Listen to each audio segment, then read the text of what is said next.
of 1950. On what basis were Dalit Sikhs and Dalit Buddhists added to the order in 1956 and 1999? तो news है आपका, आप अपने screen पर देख रहे होंगे कि ये कुछ विरोध प्रदर्शन आपको देखने को मिल रहा है और अनुसूचित जाति के मान्यता हेतु जो बातें हो रही हैं, अनुसूचित जाति के मान्यता के लिए कुछ मानदंड हैं, इसके ऊपर की पूरी बातें चल रही है। अब जब हम इस टॉपिक को स्टार्ट कर रहे हैं तो आपके दिमाग में प्रश्न यही उठ रहा होगा कि सर सब कुछ ठीक है, लेकिन ये बताइए कि टॉपिक जो है वह हमारे किस पेपर के लिए जो है वो इंपॉर्टेंट है ना। तो किस पेपर के लिए इंपॉर्टेंट है, कॉपी पेन आप अपने हाथ में रखिएगा और एटलस अपने साथ में रखिएगा, है ना, क्योंकि एटलस आप जान ही रहे हैं कि मैपिंग का पोर्शन जो है वो एटलस के बिना अधूरा है। तो चलिए देखते हैं कि किससे है। तो जो टॉपिक है वो आप जान रहे हैं शेड्यूल कास्ट से, यानी कि अनुसूचित जाति से संबंधित प्रश्न है। तो शेड्यूल कास्ट की जब भी हम बात करेंगे, अनुसूचित जाति की जब भी बात करेंगे, तो आपको समझ में आएगा कि ये जीएस पेपर 2 से संबंधित जो है वो टॉपिक है, यानी कि इंडियन पॉलिटी एंड कॉन्स्टिट्यूशन से संबंधित टॉपिक, भारतीय राज्य व्यवस्था और भारतीय संविधान से संबंधित टॉपिक। अब भारतीय राज्य व्यवस्था और भारतीय संविधान यानी कि सामान्य अध्ययन का प्रश्न पत्र 2, अब उसके अंदर बात किसकी कर रहे हैं, तो बात कर रहे हैं समाज के उन पिछड़ों को जिनकी सशक्तिकरण की आवश्यकता है, यानी कि आपके सिलेबस में सामाजिक सशक्तिकरण करके जो है वो टॉपिक आपको देखने को मिलेगा, है ना, ठीक है ना। सामाजिक सशक्तिकरण करके आपको क्या मिलेगा, सिलेबस में जो है वो टॉपिक देखने को मिलेगा। तो कहां से संबंधित है ये, तो संबंधित है मेरे दोस्त सामाजिक सशक्तिकरण से, है ना। अब सामाजिक सशक्तिकरण, माफ कीजिएगा क्या हो गया भाई, हाँ, सामाजिक सशक्तिकरण के बारे में बात करें तो किससे संबंधित है, मैंने कहा एससी से। तो सामाजिक में, समाज में रहने वाले जो भी आपके पिछड़े लोग हैं, शेड्यूल कास्ट हैं और अनुसूचित जनजाति हैं, मतलब शेड्यूल कास्ट और शेड्यूल्स जो आपके ट्राइब्स हैं, यानी अनुसूचित जाति और अनुसूचित जनजाति जो हैं उनके लिए, ठीक है ना। अब उनके लिए सरकार क्या नीतियां बना रही है, उनके संबंध में क्या क्या मुद्दे हैं, भारतीय संविधान के अंतर्गत कौन से आर्टिकल जो हैं जो कि इनके अधिकारों के बारे में बात करते हैं, इसके ऊपर जो है हम बात कर रहे हैं, ठीक है ना। तो प्रश्न प्रीलिम्स के लिए क्या बन सकता है, तो हमने जब टॉपिक का स्टार्ट किया तो हमने कहा कि जो पूरा का पूरा टॉपिक जो है वो अनुसूचित जाति के लिए क्या क्या मानदंड हो, यानी कि किसी भी जाति को अनुसूचित कैसे माना जाएगा और क्यों माना जाएगा और किस मानदंड के अनुरूप अगर वो जाति है तो उसको अनुसूचित की श्रेणी में रखा जाएगा, इसके ऊपर हमारी जो है वो पूरी की पूरी बातें होंगी। तो अगर हम ध्यान रखें दोस्तों, तो प्रीलिम्स में यहां कैसे टॉपिक बन जाएंगे, तो प्रीलिम्स में आपका जो टॉपिक बनेगा वो ये बनेगा कि क्या क्या ये आपकी कंडीशंस हैं, है ना, क्या क्या मानदंड है किसके लिए, अनुसूचित जाति के लिए। तो एससी के लिए मानदंड जो कि हम इस टॉपिक के अंदर पढ़ेंगे क्या क्या है, इस पर हमारी चर्चा होगी। दूसरा अगर हम बात करें तो जो आपका एग्जाम बनेगा, ठीक है ना, तो हम जानेंगे दोस्तों कि आप जानते हैं कि जब भारतीय संविधान का निर्माण हुआ तो भारतीय संविधान के अंतर्गत इस आर्टिकल्स के बारे में बात किया गया, ठीक है। और भारतीय संविधान के बारे में अगर हम बात करें तो भारतीय संविधान में 1950 की अगर हम बात करें तो 1950 में अनुसूचित जातियों के लिए हमने देखा था कॉन्स्टिट्यूशन के अंदर बहुत सारे प्रावधान रखे गए थे। तो आपका जो अगला टॉपिक होगा शेड्यूल कास्ट के लिए 1950 का संविधान क्या था, समय समय पर इस पर जो बदलाव हुए हैं उसके लिए हम बाद में बात करेंगे, ठीक है ना। इसके अलावा अगर हम बात करेंगे तो मुख्य परीक्षा के लिए अगर हम बात करें तो अब ये टॉपिक को अगर आप ध्यान से देखेंगे तो यहां आप क्या देख रहे होंगे कि किसके बारे में बात हो रही है, तो बात हो रही है दलित क्रिश्चियन और दलित मुस्लिम्स के बारे में। किसके बारे में, दलित क्रिश्चियन और दलित मुस्लिम के। तो जो एससी यानी कि शेड्यूल कास्ट का दर्जा पाने का जो मानदंड है, ठीक है ना, उस मानदंड से के कारण क्यों दलित मुस्लिमों को और दलित क्रिश्चियन को जो है वो बाहर कर दिया गया है, ये बहुत बड़ा प्रश्न है, ठीक है ना।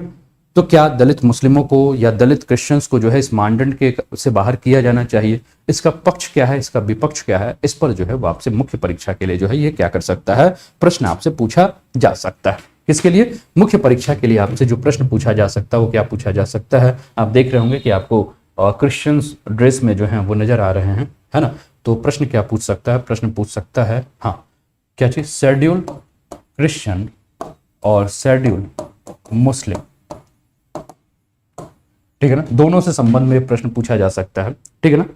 अब इनको अगर हम बात कर रहे हैं तो हम बात क्या कर रहे हैं कि इनको शेड्यूल कास्ट के अंदर लाना है, तो समावेशित करना है। तो जब हम बात कर रहे हैं इनके समावेशित की, तो समावेशित के पक्ष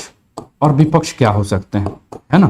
पक्ष और विपक्ष क्या हो सकते हैं, इस पर जो है हम चर्चा भी करेंगे और मुख्य परीक्षा में यहाँ से जो आपके लिए क्या हो सकता है, प्रश्न जो है वो बन सकता है। ठीक है,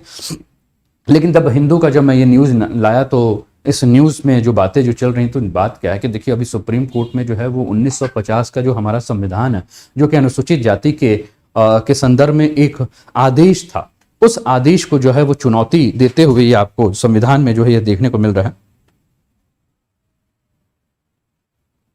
ठीक है ना, ठीक है ना, ठीक है ना। एक बार फटाफट जो है क्लासेस के लिंक को जो है वो शेयर कर दीजिए, वॉचिंग काफ़ी कम है, क्लासेस के लिंक को जो है एकदम शेयर कर दीजिए फटाफट। ठीक है, तो मैंने क्या कहा, मैंने ये कहा कि अच्छा एक प्रश्न इसमें क्या आ रहा है, प्रश्न क्या हो रहा है कि सर दलित मुस्लिम का मतलब क्या है। दलित मुस्लिम का मतलब ये है कि मुस्लिम, देखिए जैसे हिंदू धर्म में आपको सारी श्रेणी नजर आती है ना, कि हिंदू में भी आपको ब्राह्मण, राजपूत, वैश्य, शूद्र इस टाइप से देखने को मिलते हैं, तो वैसे ही अगर हम बात करें तो मुस्लिमों के अंदर भी आप जानते हैं कि कुछ जो है वो आपका जो है पेशे के कारण या अन्य जो भी चीज़ें उनके कारण जो वो बांटा गया। अब मुस्लिम धर्म में भी हम देखेंगे तो कुछ मुस्लिम्स ऐसे हैं जो कि क्या हैं कि बहुत ही पिछड़े हुए हैं, जिनको कि दलित मुस्लिम की श्रेणी में, क्रिश्चियंस भी हैं उसमें भी जो रखा गया है। लेकिन सर्वोच्च न्यायालय में अभी एक जो चुनौती दी गई है कि याचिका दायर की गई थी, वो याचिका दायर की गई थी वर्ष 1950 में जो आपका संविधान है उसके अनुसूचित जाति का जो एक आदेश था कि अनुसूचित जाति किसे माना जाएगा, उसको चुनौती देने के लिए जो है याचिका दायर की गई थी। और ये जानकारी मांगी गई थी सुप्रीम कोर्ट के द्वारा कि आप ये बताइए कि ये जो दलित का दर्जा आप दे रहे हैं, क्या वो केवल हिंदुओं के लिए, सिख के लिए और बौद्ध धर्म के सदस्यों के लिए ही अनुमति देता है, क्या ये क्रिश्चियन और मुस्लिम धर्मों के लिए जो है वो अनुमति नहीं देता है। जो याचिका दायर की गई थी, इस याचिका में ये कहा गया था कि जो दलित ईसाई हैं और दलित जो मुस्लिम हैं उनको भी जो है वो इसके अंतर्गत जो है, यानी कि जो शेड्यूल कास्ट है इसके अंतर्गत जो है वो जोड़ा जाए। और जोड़ने के लिए जो है उसमें कई सारी बातें की गई थी और उसमें बात करते हुए कही गई कि कई सारे स्वतंत्र जो आपके आयोग हैं, उन स्वतंत्र आयोगों के रिपोर्ट हैं, जिस रिपोर्ट में ये कहा गया है कि जो भारतीय आपके ईसाई हैं, भारतीय जो मुसलमान हैं, इनके बीच में भी जाति और जाति के कारण बहुत सारे ऐसे असमानताएं हैं, है ना, मतलब कि इक्वलिटीज नहीं है। ठीक है, तो इसके लिए जो है वो बहुत सारे जो है वो डॉक्यूमेंट्स भी जो है प्रोवाइड किए गए थे और उनको कहा गया था कि इसके ऊपर जो है वो ध्यान देने की आवश्यकता है। ठीक है ना, इसके अलावा जो भी आपके शेड्यूल कास्ट के जो सदस्य हैं, उन सदस्यों का जो है वो क्या है कि धर्मांतरण करने के बाद, यानी कि एक धर्म से जैसे दूसरे धर्म में जा रहे हैं, तो उनकी सामाजिक बाधाओं का जो है वो क्या करते हैं, अनुभव करते हैं। तो इसको भी जो है वो चेंज किया। जैसे मान लीजिए कि कोई शेड्यूल कास्ट का कोई आदमी और उसने अपना धर्म चेंज करके उसने क्रिश्चियन कर लिया है, तो क्रिश्चियन जब कर लिया तो है तो शेड्यूल कास्ट का, लेकिन हो क्या रहा है कि जब हम शेड्यूल कास्ट के बारे में हम बात कर रहे हैं तो शेड्यूल कास्ट को हम केवल हिंदू धर्म के अंदर या बौद्ध धर्म के अंदर, इन सारे धर्मों के अंदर मानते हैं। लेकिन अगर कोई हिंदू धर्म का शेड्यूल कास्ट का व्यक्ति अगर अपना धर्म परिवर्तन करके मुस्लिम होता है या धर्म परिवर्तन करके क्रिश्चियन होता है, तो क्या उसको वही शेड्यूल कास्ट वाली मान्यता मिलेगी या शेड्यूल कास्ट के लिए जो भी रूल रेगुलेशन हो क्या उस पर लागू होगा? इन्हीं सारी चीजों को लेकर जो है वो चर्चाएं जो है वो चल रही हैं। अब इस याचिकाकर्ता में जो है वो क्या किया गया है कि जो तर्क दिया गया उसमें कहा गया कि देखिए धर्मांतरण के कारण हम क्या देखते हैं कि जो भी जाति होती है, ठीक है ना,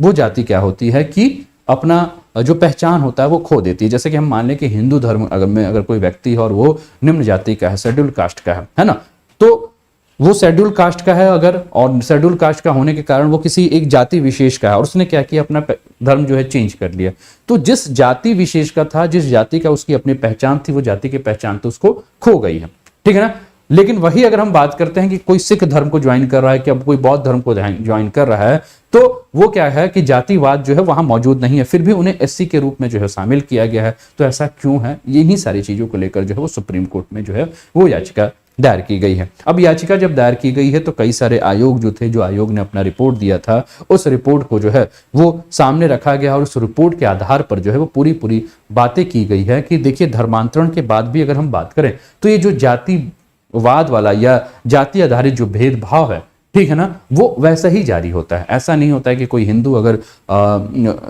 शेड्यूल कास्ट से और उसने मुस्लिम धर्म या क्रिश्चियन धर्म कन्वर्ट कर लिया है तो वहां जाके वो बराबर हो जा रहा है। वहां भी जो है वो सेम जो है वो जाति प्रथा का जो अभिशाप है उसको जो है वो भोग रहा है। इसलिए जो है वो मुस्लिम धर्म और क्रिश्चियन धर्म में भी जो शेड्यूल कास्ट है उनको भी जो है वो क्या करना होगा कि इसका दर्जा जो है शेड्यूल कास्ट वाला जो है वो देना होगा। इसी के ऊपर जो है पूरी की पूरी जो है वो चर्चा की गई। अब मैं बार बार एक बात आपसे कह रहा हूं कि संविधान, भारतीय संविधान 1950 अनुसूचित जाति के संबंध में जो आदेश हैं ये हैं क्या, ठीक है ना। तो 1950 के संविधान की अगर हम बात करें तो इस आदेश के शुरू में ही जो है वो एक बात कही गई है, बात की गई अस्पृश्यता की, यानी कि छुआछूत के बारे में बात की गई है और कहा गया है कि जो अस्पृश्यता की जो प्रथा है उससे उत्पन्न जो भी आपके सामाजिक रूप में अगर हम बात करें तो अस्पृश्यता का जो प्रथा है, यानी कि जो अनटचेबिलिटी के बारे में बात कर रहे हैं, तो ये समाज में जो विकलांग है, ठीक है ना, वो विकलांगता की तरफ जो है वो क्या करता है, संबोधित करता है। और इसके बारे में अगर हम बात करें तो केवल हिंदुओं को अनुसूचित जाति के रूप में जो है वो मान्यता देने का पूरा का पूरा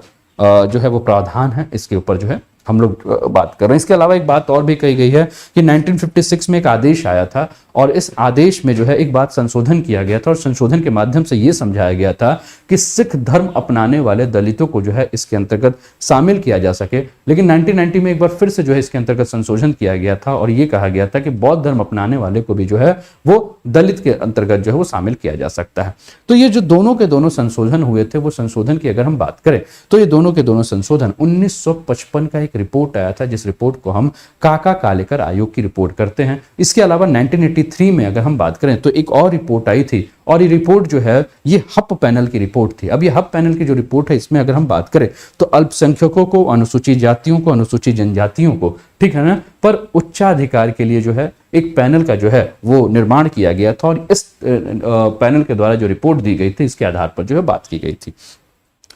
केंद्र सरकार ने, दोस्तों हम जानते हैं कि 1947 में भारत आजाद हुआ था। 1936 का जो समय अगर हम बात करें तो 1936 का जो समय था वो समय किसका था, तो वो औपनिवेशिक सरकार का समय था। तो 1936 की जो तत्कालीन औपनिवेशिक सरकार थी, ठीक है ना, 1936 का जो इंपीरियल ऑर्डर आया था उस इंपीरियल ऑर्डर का बहिष्कार का हवाला देते हुए 2019 में दलित ईसाइयों ने जो है वो क्या कहा, दलित ईसाइयों ने ये कहा कि देखिए हमें जो है, अगर हम बात कर रहे हैं किसका, इंपीरियल का जो ऑर्डर है, ठीक है ना, उस इंपीरियल ऑर्डर को अगर हम आधार बना रहे हैं तो हम देख क्या रहे हैं कि दलित ईसाइयों को जो है वो अनुसूचित जातियों के सदस्यों के रूप में जो शामिल करने की जो संभावना है, वो संभावना जो है वो एक तरफ से जो है वो पूरी तरह से खारिज हो रही है। और पहले दलित वर्गों की एक सूची को जो है वर्गीकृत किया गया था, जिसके अंतर्गत हम क्या देख रहे हैं कि विशेष रूप से जो भारतीय ईसाई हैं उन भारतीय ईसाइयों को जो है वो बाहर किया गया था। अब प्रश्न ये उठता है कि जो ये दलित में भारतीय ईसाई हैं या दलित ईसाई जो हैं उनको इसके अंतर्गत से बाहर क्यों किया गया। तो दोस्तों इसके संदर्भ में अगर हम बात करें तो भारत का महापंजीयक जो आपका कार्यालय है, उस महापंजीयक कार्यालय ने जो है वो सरकार से एक आग्रह किया था और आग्रह क्या किया था कि अनुसूचित जाति का जो दर्जा है वो दर्जा किसी भी प्रकार से अगर हम बात करें तो अस्पृश्यता की प्रथा, यानी कि जो आपका छुआछूत की जो प्रथा है उसको उत्पन्न होने वाली जो भी सामाजिक अक्षमता है, ठीक है ना, उस सामाजिक अक्षमता से पीड़ित कोई भी समुदाय है तो उस समुदायों के लिए है। और ये सामाजिक अगर हम बात करें तो जो अक्षमता है या छुआछूत की प्रथा है वो सबसे ज्यादा हम बात करें तो हिंदुओं और सिख समुदाय के अंदर जो है वो प्रचलित थे। इसमें यह भी इस बात पर भी ध्यान दिया गया है कि दुनिया भर में अगर हम बात करें तो इस तरह के कदम से हम क्या देख रहे हैं कि बहुत ज्यादा जाति गत जो भेदभाव हैं या अनुसूचित जाति की जो आबादी है उसमें भी बहुत ज्यादा वृद्धि हो गई। तो ये पूरी की पूरी जो अगर हम बात करें तो इसी के आधार पर जो है वो पूरी की पूरी जो है वो बात की गई है। और ठीक है ना, इसमें आर्टिकल्स की अगर हम बात करें तो भारतीय संविधान का आर्टिकल 341 में जो है इसके बारे में चर्चा भी की गई, जिसमें अस्पृश्यता की प्रथा, हिंदू धर्म और उसकी शाखाओं में की एक विशेषता है, ये सारी चीजों के ऊपर जो है वो बात की गई है। ठीक है, तो ये सारा जो है वो बात समझाया गया है। ठीक है, अब एक बात और भी कर रहे हैं हम कि देखिए अब आप एक चीज और भी देखिएगा, अनुसूचित जाति और अनुसूचित जनजातियों के लिए जो है वो भारतीय संविधान के अंदर क्या क्या प्रावधान किए गए हैं। तो भारतीय संविधान के अंतर्गत बात करें दोस्तों तो भारतीय संविधान के अंदर दो आर्टिकल्स आपको ध्यान रखना है, एक है आर्टिकल 15 और एक है आर्टिकल 16। भारतीय संविधान के अंदर अगर आप आर्टिकल 15 की बात कर रहे हैं तो आर्टिकल 15 के 4 में अगर आप चलेंगे तो आर्टिकल 15 के 4 में आपको क्या बात किया गया है कि जो भी आपके अनुसूचित जाति हैं उन अनुसूचित जाति की उन्नति के लिए क्या किया जाएगा, विशेष प्रावधान जो है वो किया जाएगा। लेकिन वही आर्टिकल 16 की अगर हम बात करें और आर्टिकल 16 के 4 की अगर हम बात करें, 4A के बारे में अगर हम बात करें आर्टिकल 16 के, तो आर्टिकल 16 के 4A के अंतर्गत जो है वो क्या बात की गई है कि यदि राज्य के तहत कोई भी अगर सेवा है, ठीक है ना, और उस सेवा में अनुसूचित जाति को पर्याप्त प्रतिनिधित्व नहीं मिल जाता है तो उसको क्या किया जाएगा, पदोन्नति के लिए जो है वो आरक्षण के बारे में बात की गई है। तो इन सारी चीजों के को लेकर जो है ये पूरी की पूरी जो है वो बातें हैं, ठीक है ना,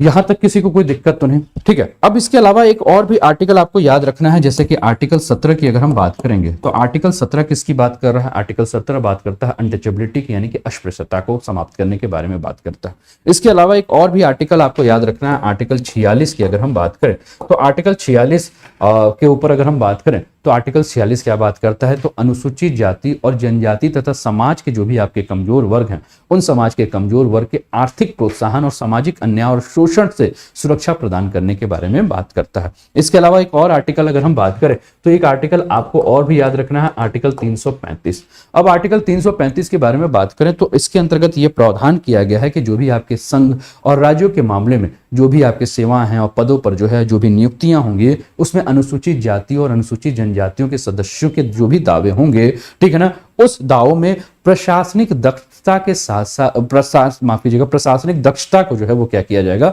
ध्यान रखा जाएगा। इसके अलावा और भी जो आपको आर्टिकल नजर आ रहे होंगे इसमें अगर हम बात करें तो इससे संबंध में जो हमें और भी आर्टिकल देखने को मिलेंगे, आर्टिकल 330 आपको नजर आएगा, आर्टिकल 332 जो है वो नजर आएगा। तो आर्टिकल 330 और आर्टिकल 332 के बारे में अगर हम बात करें तो 330 जो है वो आपका लोकसभा से और 332 जो है वो आपके राज्यसभा के संबंध में जो है वो बात करता है, ठीक है ना, क्या बात करता है, माफ कीजिएगा, 330 जो है वो आपका लोकसभा से और 332 जो है वो आपका विधानसभा, राज्यों की जो विधानसभा है उसके संबंध में जो बात करता है, जिसके अंतर्गत ये भी बात की गई है कि लोकसभा और विधानसभा के अंदर जो भी आपके अनुसूचित जाति हैं, जो भी आपके अनुसूचित जनजाति हैं, ठीक है, उसके पक्ष में जो सीटों के आरक्षण के बारे में बात की गई है। इसके अलावा अगर हम बात करें दोस्तों तो भारतीय संविधान में आप जान रहे हैं कि संशोधन किया गया था और संशोधन के माध्यम से जो है वो भाग 9 और भाग 9A जो है वो जोड़ा गया था। तो भाग 9 और भाग 9A आप जानते हैं कि ये सारा का सारा जो है वो पंचायत अगर नगर पालिका को संबंध में था, तो पंचायतों में और नगर पालिकाओं में भी अगर हम बात करें तो शेड्यूल कास्ट और शेड्यूल